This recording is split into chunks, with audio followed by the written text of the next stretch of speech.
यही देख करके बार बार आपको समझाया जाता है, ए भाई चूक मत करो। किसी से वैर थोड़ी है, द्वेष थोड़ी है। कोई संत यदि आपसे बात करता है तो आपके ऊपर कृपा नहीं, क्यों बात करेगा? क्या लेना है? आपको लगता है हमारे द्वारा कुछ चलता है, हम कुछ हैं? नहीं नहीं, भ्रम मत करिए, कोई भ्रम मत करिए। आपके लिए वो आपसे बात करते हैं, आपके कल्याण के लिए आपसे बात करते हैं, आपके कल्याण के लिए वो आपको डांटते हैं, आपके कल्याण के लिए आपको दुलार करते हैं। दोनों बातें समझ लीजिए। जो लाडली लाल में चित्त लगाए हुए हैं उनको कहीं किसी सुख की आकांक्षा नहीं। सच्चाई से समझ लीजिए, अगर वो सुख का कहीं खेल खेलते तुम्हें नजर आ रहे हैं, वो तुम्हारे लिए, तुम्हें दुलार कर रहे हैं, निकल चलो।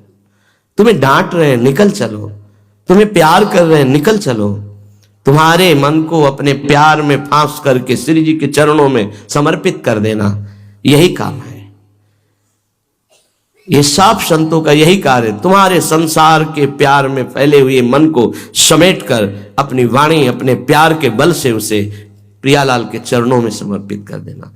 पर आपके अंदर ये चाह हो जाएगी, तभी आप उस प्यार को समेटने में सहयोग दे पाएंगे।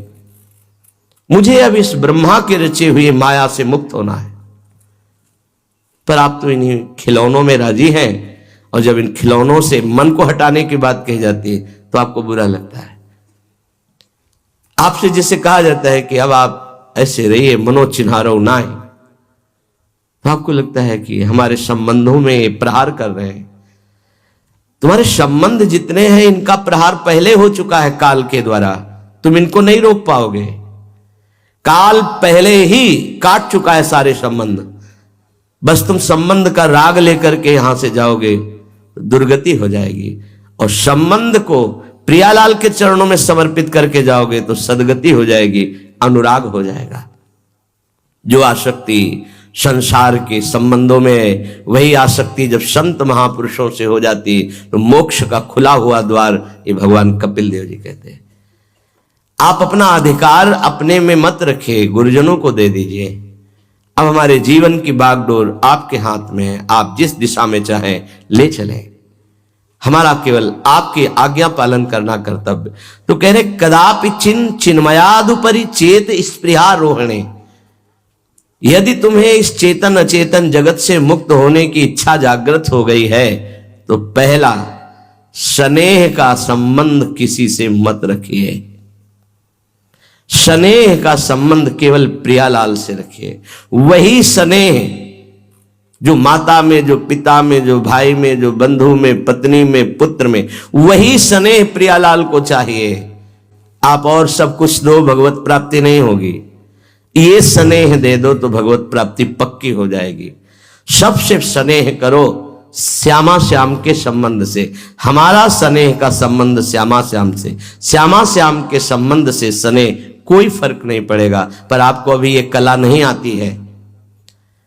आप जब तक एक बार समस्त संबंधों के स्नेह को बटोर कर प्रियालाल के चरणों में समर्पित नहीं कर देते, तब तक आपको लगेगा, वाणी से बोलोगे कि सब भगवत भाव से ही, लेकिन पूरा राग यही है, ये हमारे अमुक है, हमारे अमुक है। इसलिए इस रहस्य को समझो, पहले हटो, फिर जब वो राग अनुराग में बदल जाता है तो फिर पूरे विश्व से प्यार करो, कोई फर्क नहीं पड़ेगा। सब जीवन सो प्रीति रीति निवाहत आपनी, क्योंकि वो रीति जानता है। हमारी रीति श्यामा श्याम के संबंध से ही सबको मानना। एकांत की रति विधान करो, शब्दों को समझिए।